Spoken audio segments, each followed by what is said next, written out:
வணக்கங்க, நான் உங்கள் டிசி துரைப்பாண்டியன். இந்த அதிர்ஷ்டம் கூரையை பிச்சுக்கிட்டு வரும்பாங்க. அப்படி கூரையை பிச்சுக்கிட்டு வந்த அதிர்ஷ்டசாலி தான் நம்ம டிடிவி தினகரன் அவர்கள். அம்மா அவர்கள் அறிவுக்கு அப்புறம் சின்னம்மா சிறைச்சாலைக்கு செல்கிறார்கள். அம்மா மக்கள் முன்னேற்ற கழகம் என்கின்ற கட்சியை ஆரம்பிக்கிறார். அம்மாவினுடைய உண்மையான தொண்டர்கள், சின்னம்மாவினுடைய பாசக்கார தொண்டர்கள் எல்லாருமே டிடிவி கிட்ட தான் இருக்கிறாங்க. சின்னம்மா அவர்கள் பெங்களூர்ல இருந்து வந்தபோது அந்த கூட்டம் தமிழ்நாட்டில் எந்த ஒரு அரசியல் தலைவரும் இல்லை. அவ்வளோ ஒரு மாபெரும் சக்தியான கூட்டம், சாதாரண சொல்லக்கூடாது. அந்த ஸ்பீடிலே போய் அதிமுகவில் போய் அலுவலகத்தில் சின்னம்மா போய் அமர்ந்திருந்தால் அமர்ந்தது தான், யாராலையும் ஒன்றும் செய்ய முடியாது. ஆனால் அதில் கொஞ்சம் ஸ்லோவாகி விட்டார்கள் சின்னம்மா அவர்கள். சரி, இப்போ அப்படியே போய்கிட்டு இருந்துச்சு. போகும்போது டிடிவி அவர்கள் அவருக்கான கெத்து அப்படியே இருந்தது. போன தேர்தலில் தனியாக களம் கண்டார், அதிமுகவை சரித்தார் கூண்டோட. நிறைய இடங்கள்ல பார்த்தீங்கன்னா அதிமுகவுடைய தோல்விக்கெல்லாம் காரணம் டிடிவி தினகரன் தான், அம்மா மக்கள் முன்னேற்ற கழகம் தான். அதுல எந்த விதமான மாற்றமும் இல்லை. அடுத்தால அவர் பிஜேபி கூட போய் கூட்டணி சேர்ந்தார். அங்கதான் அவருக்கு சைத்தான் பிடிச்சது, தோல்வியை கண்டார். எம்பி தேர்தலில் தோல்வியை கண்டார். அதுக்கு காரணம் இருக்கு.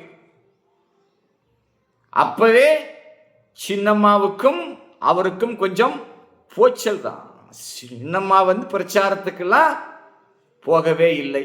அவர் கூப்பிட்டாரா இல்லை அம்மாவா போகவில்லை இல்லையா என்பதெல்லாம் ஆண்டவனுக்கு தான் தெரியும். ஆனால் அப்பவே சின்னம்மாவுடைய ஆதரவாளர்கள்லாம் டிடிவிக்கு கொஞ்சம் ஓட்டு போடவில்லை.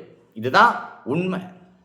என்ன காரணம்னா, அன்னைக்கும் அப்பவும் பாஜகவின் மீது சின்னம்மா அவர்கள் கோபத்தில் இருந்தாங்க.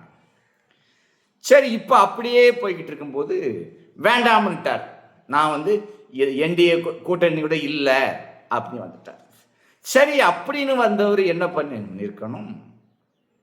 ஒன்று, தனியாகவாவது போட்டி போட்டிருக்கணும்.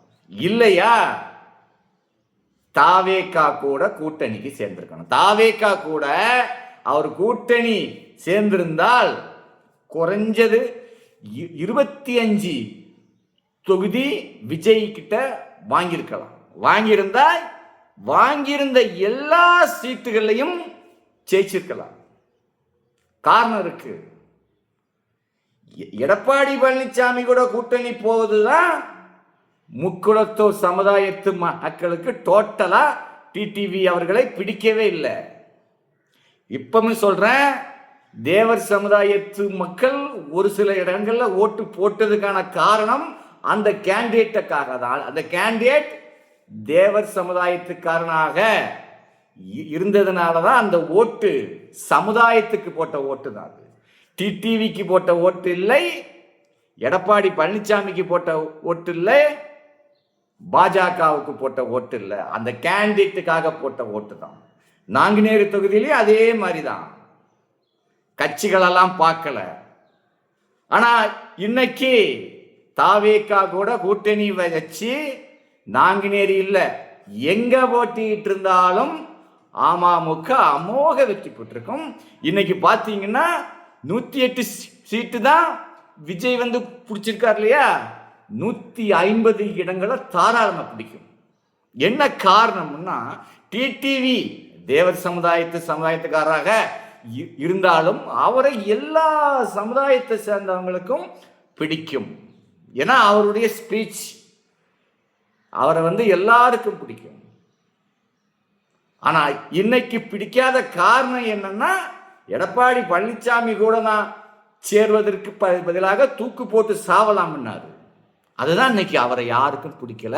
கட்சியில அவருக்கு ஒரு கொள்கை கோட்பாடு என்பது இல்லாமல் போய்விட்டது.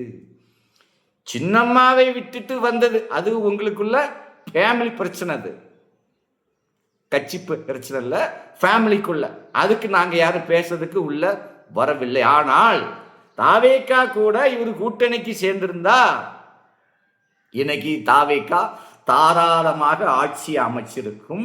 டிடிவி தினகரன் இன்னைக்கு தமிழ்நாட்டினுடைய துணை முதலமைச்சராக ஆகியிருப்பார், கண்டிப்பா இருப்பார். ஆனா இது அவருக்கு யோசனை எட்டவே இல்லை. காரணம் என்னன்னா, விஜய் ஒரு ஆள் இல்லை, விஜய் ஓட்டு வாங்க மாட்டாரு, விஜய் 5 சீட்டு கூட ஜெயிக்க மாட்டார் அப்படிங்கிறதா டிடிவிக்கு மட்டுமில்ல, தமிழ்நாட்டில் உள்ள நிறைய பேருக்கு அப்படித்தான். எந்த தலைவர்களுமே ஒத்துக்கலையே. 5 சீட்டு வரதே ரொம்ப கஷ்டம் நாங்க, 1 சீட்டு வரதே ரொம்ப கஷ்டம் நாங்க. ஆனா இன்னைக்கு அந்த விஜய் அலை, அந்த அலையோட இந்த டிடிவி என்கின்ற அலையும் சேர்ந்திருந்தா இன்னைக்கு மனத்திற்கும் பூவோடு சேர்ந்த நாறு இன்னைக்கு வாசமாயிருக்கும்.